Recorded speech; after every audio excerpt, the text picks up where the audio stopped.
Salut à tous, c'est Nico, j'espère que vous allez bien. Depuis que j'ai testé le Hartley Energon, tout le monde me demande de tester des vidéoprojecteurs pas chers. Et vous avez à la fois raison et à la fois tort. Tort parce que quand un vidéoprojecteur n'est pas assez cher, eh ben, il ne faut pas s'attendre à de la qualité. Et puis raison aussi parce que les projecteurs évoluent vite. Et puis le Energon m'avait beaucoup plu parce qu'il était proposé à un prix qui était tout à fait intéressant. Rapport qualité-prix qui n'avait pas grand chose à voir avec des vidéoprojecteurs vendus au même prix, on va dire 1 ou 2 ans avant. Et bien voici le tout dernier vidéoprojecteur de Hartley, c'est le Mana. C'est un vidéoprojecteur qui est très différent du Energon parce que celui-ci il est autonome et DLP. L'autre c'était un projecteur LCD. Donc on va voir ce qu'il y a à l'intérieur et puis surtout le résultat qu'il nous propose.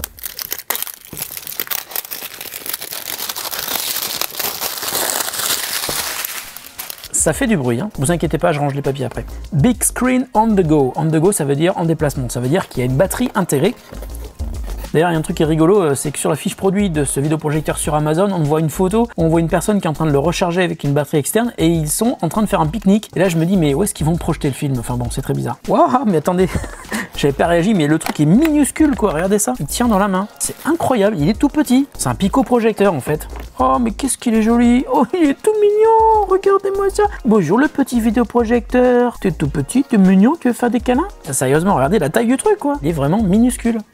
On peut quasiment le mettre dans la poche, quoi. Bon, alors détaillons ça. À l'arrière, on a un port auxiliaire pour voilà, sortir du vidéoprojecteur. On a une entrée HDMI qui permet donc de brancher une source extérieure pour le faire rentrer sur le vidéoprojecteur. Un port USB qui doit pouvoir permettre de brancher une clé USB ou un disque dur. Un bouton on-off et puis une prise micro USB pour le charger. Sur le côté, on a une ventilation. Sur l'autre côté, on a ce qui ressemble à un focus et puis le bouton power pour l'allumer. Donc il y a à la fois le bouton on-off et le bouton power. Et puis donc à l'avant, on a une autre ventilation et puis la partie optique. Alors ça, c'est peut-être de la ventilation et ça, c'est peut-être le haut-parleur finalement. Je sais pas, c'est peut-être les deux, on verra. Et puis dessous, on a un pas de vis qui permet donc de le mettre sur un petit trépied. Ça aussi, c'est une bonne idée. Ok, je vais juste l'allumer, voir s'il est chargé. Oh, désolé. Il fait un peu de bruit quand même. Hein. Waouh. Oh. Là, vous voyez rien, bien sûr. Mais en fait, vous voyez, il marche.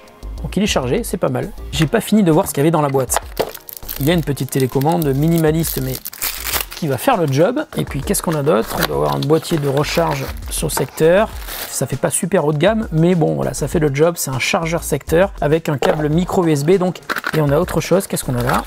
Oh, c'est mignon, un petit trépied, un mignon petit trépied. Alors ces trépieds, on les connaît, c'est des trucs à 10 balles qu'on trouve sur Amazon. Ça tient pas droit, il faut le faire tenir comme ça. Je suis pas sûr que ça soit super solide. Voilà, notre petit vidéoprojecteur est prêt. Maintenant, on va pouvoir aller le tester. Donc voilà, j'ai branché le vidéoprojecteur. Là, je l'ai placé à environ 1,50 m de mon mur. Il est posé sur son petit trépied, il est sur une table et il projette sur mon mur qui est un mur gris. Donc si vous n'avez pas de mur blanc sur un mur gris, ça peut passer. Si vous avez un mur en crépi, ça passe moyennement. Et si vous avez les moyens, bah, achetez-vous un petit écran de vidéoprojection, ça coûte pas très cher, on en trouve à partir de 25 € sur Amazon. Je vous mets un lien dans la description de la vidéo. En haut à droite, vous voyez le niveau de batterie parce que c'est un vidéoprojecteur qui est un pico-projecteur qui est autonome et vous voyez aussi le symbole du Wi-Fi parce que ce vidéoprojecteur est Wi-Fi. Quand on va sur le menu média, on va pouvoir lire par exemple le contenu d'une clé USB qui est branchée derrière le vidéoprojecteur. Donc là par exemple, je vais lire une petite vidéo qui va être le trailer de Stadia, hein, service de Google de jeux en ligne. Donc je vais le lancer, vous allez voir ce que ça donne. Voilà, je trouve que les couleurs sont plutôt pas mal, plutôt fidèles. Il y a quand même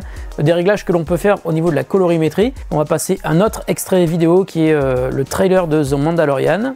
Bon là c'est plutôt quand on regarde on va dire un film ou une série. Je trouve que la qualité est pas mal du tout, surtout quand on pense que c'est un vidéoprojecteur qui n'est même pas HD, hein, il est juste 480p. Je pense que pour se faire un petit kiff dans sa chambre, pour brancher une console de jeux vidéo, c'est pas mal du tout. Là on est sur une image qui fait à peu près 60 pouces de diagonale. Il vaut mieux éviter d'aller au-delà de 80 pouces. Et je vous rappelle, c'est pas une résolution qui est HD, donc uniquement 480p et surtout on perd en luminosité. Mais si vous arrivez à faire le noir complet, je trouve que le résultat est quand même assez satisfaisant, surtout pour le prix auquel on paye ce vidéoprojecteur.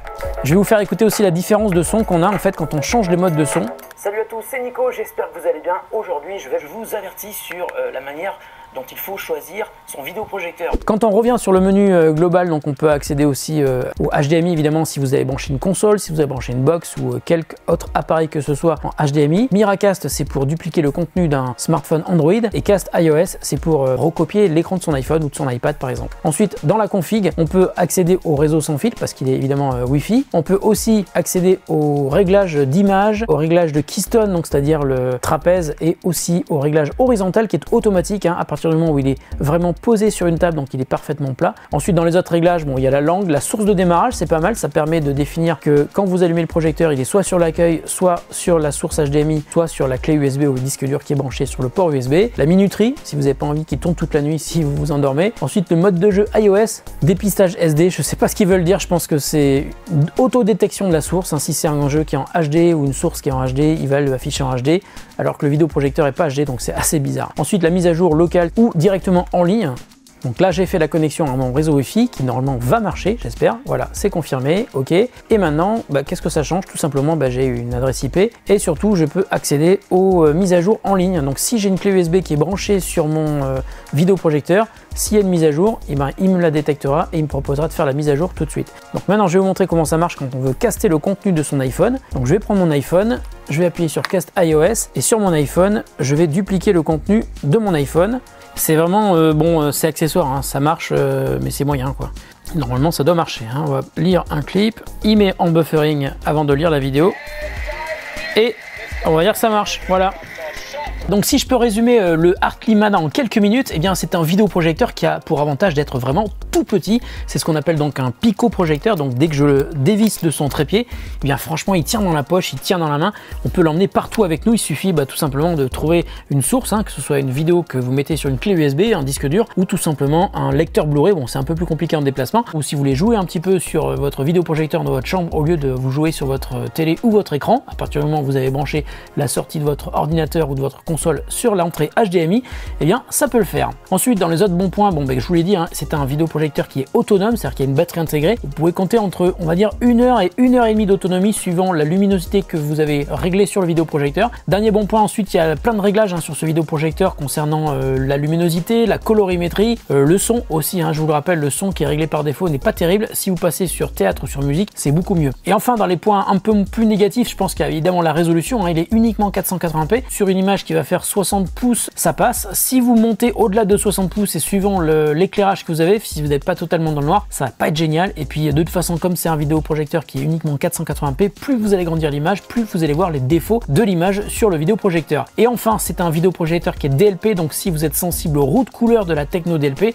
ça peut vous poser problème. En tout cas, moi je suis sensible à la route couleur et figurez-vous que je n'ai pas vu grand chose sur ce vidéoprojecteur. J'ai même oublié qu'il était DLP. D'ailleurs, en étant DLP, il a un taux de contraste qui est supérieur à ce que j'ai vu sur un vidéoprojecteur LCD de gamme équivalente. Voilà tout ce que je peux vous dire sur ce petit vidéoprojecteur. J'insiste, hein, il est vraiment tout petit, c'est un pico-projecteur, il tient dans la main. Vous pouvez l'emmener avec vous en vacances ou vous faire une toile ou un jeu vidéo sur plus grand écran que l'écran de votre ordinateur ou de votre télé quand vous le souhaitez. Mais attention, je vous le dis, hein, c'est quand même pas de la super grande résolution. Vous risquez de vous fatiguer les yeux si vous passez trop de temps là-dessus. Voilà, la vidéo est terminée, j'espère qu'elle vous a plu. Si ce vidéoprojecteur vous intéresse, je vous mets un lien dans la description de la vidéo et restez bien attentifs parce qu'avec le Black Friday, avec les fêtes de Noël, il y a souvent des bons plans sur Amazon. Donc je vous mets le lien dans la description de la vidéo avec évidemment des codes promo dès que je les vois passer pour ce vidéoprojecteur. Merci de votre fidélité, on se retrouve très bientôt pour une autre vidéo qui n'aura sans doute rien à voir avec celle-ci. À très bientôt sur The Grand Test.